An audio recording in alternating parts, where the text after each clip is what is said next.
In 2025, I made a big mistake. I did the one thing that every petrolhead dreads. I bought the sensible car.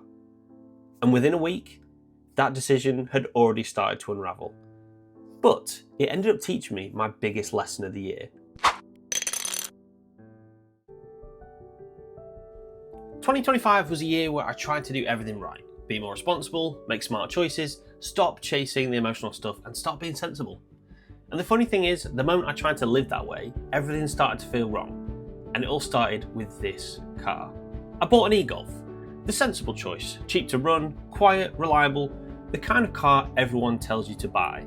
After the first few days, I tried to convince myself it was the right move. Low running costs, no drama, and no surprises. It was the car version of eating plain chicken and broccoli every day. But the truth is, I didn't feel anything. No excitement, no pride, not even comfort, just nothing. Driving it felt like using a dishwasher. Functional, efficient, completely and utterly forgettable. No anticipation, no moment, no connection, just transport.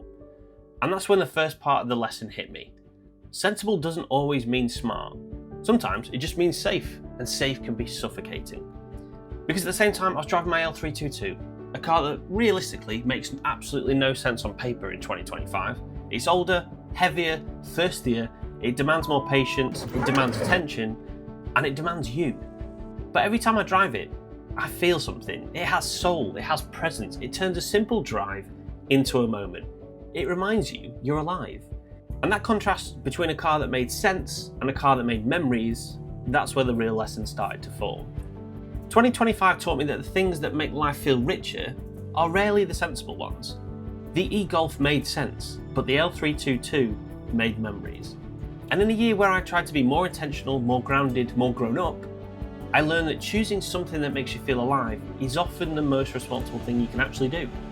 Because here's the thing, we don't remember the sensible choices. We don't look back fondly on the safe bets. We don't tell stories about the things that were fine. No one ever says that. No one ever says, remember that time I drove the perfectly adequate hatchback.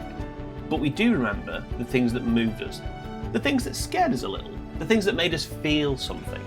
And that's the real lesson of 2025. Life isn't meant to be lived on autopilot.